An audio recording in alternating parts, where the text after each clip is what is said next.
I was taken aback when my sister-in-law and mother-in-law criticized me so harshly, completely unaware of the sacrifices I had made. They had no idea that I was taking over my mother-in-law's debts, and their lack of gratitude stung deeply. As I packed my bags, preparing to leave, they began to understand the full extent of what I had been hiding, and their attitudes shifted. My name is Emma, and I'm 32 years old, juggling a demanding career in the city. During my student days, I was always nestled in the library, lost in my studies. Once I started working, my life was consumed by a mountain of responsibilities, leaving no time for myself. A well-meaning friend noticed my neglect of personal life and suggested, "Emma, you should make time for love." She organized a group blind date for me, and that's where I met John. Working in a city center office, John was a fresh graduate and seemed genuinely interested in me. Though I was nervous about dating again, his kindness and gentle encouragement helped us gradually open up to each other. Our feelings deepened quickly, and within a year, we decided to marry. It felt like a dream come true, a remarkable shift from my work-centric life. My friend, astonished by how fast things had progressed, remarked, "Wow, you're actually getting married." I replied with excitement, "Yes, it's amazing, isn't it? I'm so glad you set up that blind date. I truly appreciate it and can't wait for the wedding." With excitement and anticipation, I was about to step into a new chapter of my life. Our first step was to introduce each other to our families. My parents greeted John with warmth and enthusiasm. "Emma, it's been a while since you mentioned a boyfriend, and I was starting to worry you might not get married. John, please take good care of her." Hearing these words made me realize for the first time how deeply my parents cared. Although they had always given me the freedom to make my own choices, I could now see their unspoken hope for me to find happiness in marriage. Their concern and support warmed my heart. When I visited John's home for the first time, I felt a mix of nervousness and excitement. His parents were incredibly kind and made me feel at ease right away. We all sat down for dinner, and while I was eager for the occasion, I was also a bit anxious, especially about meeting John's sister, Melissa. At 25, she was straightforward and candid, which caught me off guard. She asked, "Emma, aren't you getting married a bit late?" Her comment about how she would have decided sooner if she were me was a bit shocking. Despite this, John's support helped ease the tension, and we enjoyed a pleasant dinner together. Planning our wedding was a joyful experience, and the ceremony itself was held at a location we both loved, surrounded by friends and family. The day was perfect, and our honeymoon was filled with fun and adventure. When we returned home, we embarked on our new life together, finding joy in everyday moments. Whether we were going on dates or watching movies at home, the freshness of our newlywed life made each day delightful.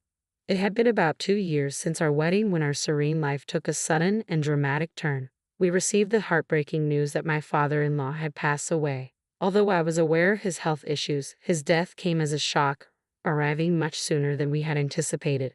Both my husband and I were deeply affected by the loss, and my mother-in-law's grief was particularly profound, which was palpable to us. However, the situation took an even more surprising turn when we discovered that my mother-in-law was deeply in debt. It turned out she had been deceived by someone unscrupulous and had lost a significant amount of money. This revelation left us stunned.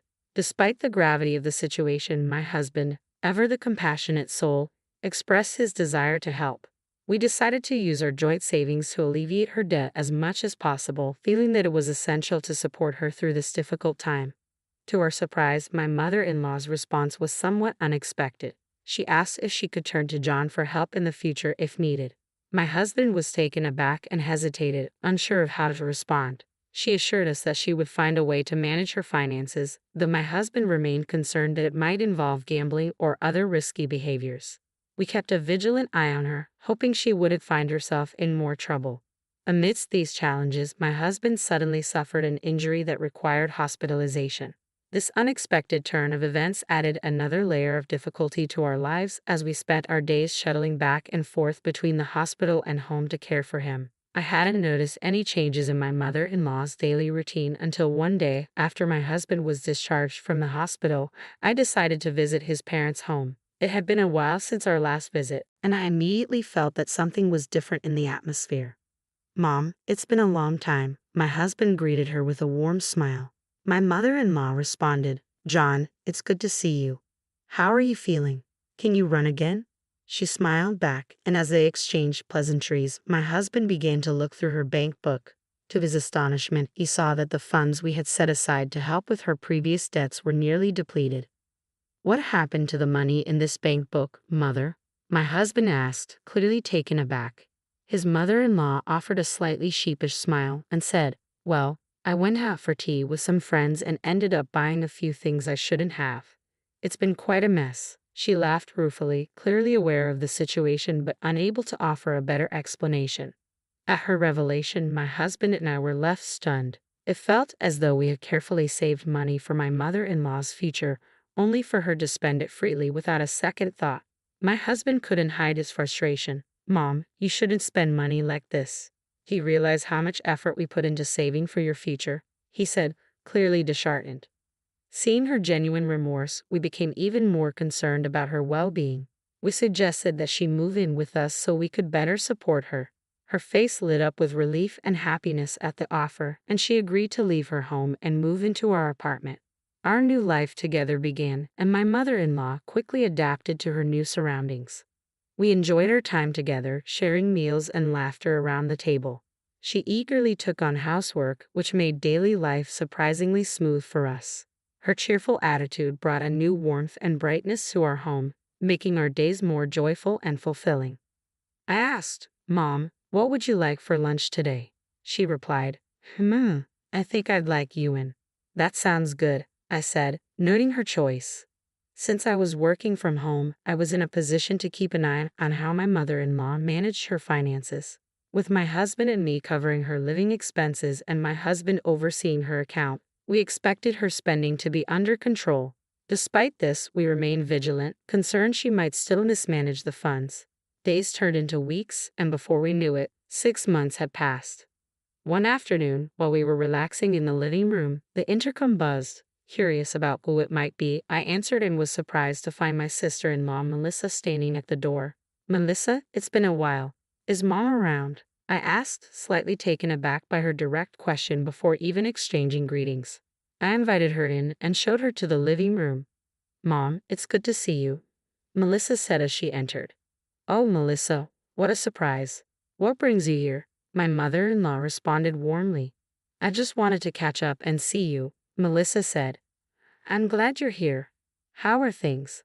"I'm doing well, thank you. John is here with me. Would you like to join us for lunch?" Melissa asked. "Of course, I'd love to," my mother-in-law replied with enthusiasm. Melissa must have taken my mother-in-law out to a restaurant or something similar, so we decided to wait at home. When they returned in the evening, we immediately noticed a change in their demeanor. Melissa confronted me with an unexpected accusation.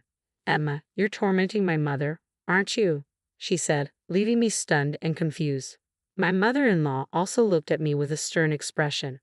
My husband quickly defended me. "What are you talking about? There's no way Emma would do something like that." Despite his reassurance, Melissa was unyielding. "John, you're being deceived too. Mom says she can't go out and that Emma is making things difficult for her at home." We were both taken aback. It was true that we had occasionally refused my mother-in-law's request to go shopping, concerned that she might overspend. However, the claim that I was taking her money was completely unexpected. I was unsure if my mother-in-law genuinely felt this way or if Melissa had exaggerated the situation. It appeared that Melissa and my mother-in-law were now united in their accusations against me.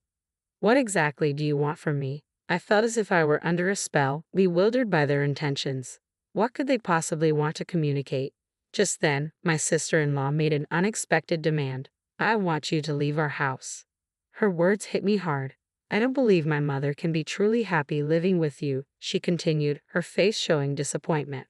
My mother-in-law, looking conflicted, seemed on the verge of speaking but remained silent, casting a pained glance in my direction. "If you were gone," Melissa added, "it would allow me and John to relax and enjoy our time together." Her words left me stunned, and I struggled to find a response. They had no idea that I had used my personal savings to pay off her debts. In hindsight, I should have clarified that this money was not part of our joint marital funds but my own. Looking at my husband, I saw the anger in his eyes. His hands were clenched, and he was visibly shaking. Melissa, unfazed, continued, "My mother and I will be living here from now on, so I need you to leave." Taking a deep breath, I replied, I understand, but I won't be involved in what happens next. After that confrontation, my husband and I decided to move out. On the day of our departure, they were taken aback by one unexpected revelation. Looks like you've arranged to leave so soon, Melissa remarked, surprised by our swift departure. Well, yes, my husband said with a hint of amusement. I have something to tell you, Melissa. What is it? She asked, intrigued. With a chuckle, my husband replied, since I'm getting older, I've been thinking it's time to transfer the house into your name. Melissa's eyes lit up with excitement. Really?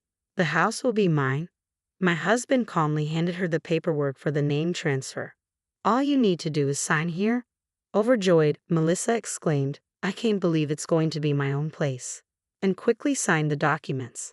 My husband and I exchanged knowing glances and smiles, pleased with how our plan had unfolded. Well, it's time for us to start preparing to move, my husband said. What? John, you're really leaving? Yes, I've decided to leave as well. Oh, even John is leaving. Do you really have to go with Emma? If I'm not with Emma, I wouldn't be comfortable either. It's normal for married couples to stay together. I expected you'd say that, but what about the house expenses and other costs? That's something you'll need to handle on your own, John replied. Wait a minute, I quit my job because I expected you'd support me. John and I were taken aback by my sister-in-law's sudden declaration. If you continue like this, you're going to create a lot of trouble for me and our mother, John warned. That's fine. If you can find a way to manage on your own, you have her mother's pension to help, and with a bit of saving, you should be able to get by, I said. Yes, and with my pension added in, it should work out. Since you're moving out, we'll need to be creative with our budgeting, my husband added. My sister-in-law looked slightly reassured by my mother-in-law's supportive words. It's my new home now. If I save a bit, I should be able to make it work. John and I exchanged knowing smiles, amused by her optimism, unaware that the property was a rental. Around that time, the movers arrived. We greeted them and started the process of clearing out our belongings. My sister-in-law and mother-in-law watched with dismay. What's going on? Are you moving out already? Are you taking everything with you? Of course, we bought all this stuff. Should I really have to replace everything? I replied. That's right. I wish you'd have taken that into account earlier, my sister-in-law remarked, clearly frustrated. Well, we'd better get going, my husband said with a smile as we prepared to leave the house. My mother-in-law and sister-in-law stood frozen in astonishment. After a while, my sister-in-law called my husband's cell phone. Hey John, what's this about a rent bill all of a sudden? I must have misunderstood something. Am I not actually the owner of this house? My husband asked. Who told you that? Actually, I'm renting this house. The document you signed was a rental agreement, so it's only natural that you be billed for the rent, she explained. Seriously, I had no idea, my husband replied, clearly surprised. Yes, it's your residence now, so you're responsible for the rent, she confirmed. But my salary is not as high as yours, my husband protested. You might find this amusing, but Emma actually earns more than I do, my husband said. Really? It's true. She's been working hard at a well-paying remote job, which is why we've been able to live so comfortably in that apartment, he added. My sister-in-law was taken aback and fell silent. Then I heard my mother-in-law's anxious voice. We're so sorry, she said, her tone filled with regret. I truly apologize. Could you please reconsider and come back? My husband replied with gentle firmness. Thank you, Mother, but it's difficult for me to come back given how you've treated Emma. She is my priority. Please handle the rest on your own. After that conversation, I heard various updates. My sister-in-law and mother-in-law had struggled with rent payments and were forced to find a new apartment. They ended up in a small place barely large enough for the two of them. Reports indicated that they were facing financial difficulties and frequent arguments, with additional stress coming from nosy neighbors. Meanwhile, John and I have settled into our new home, enjoying a fresh start. Our days are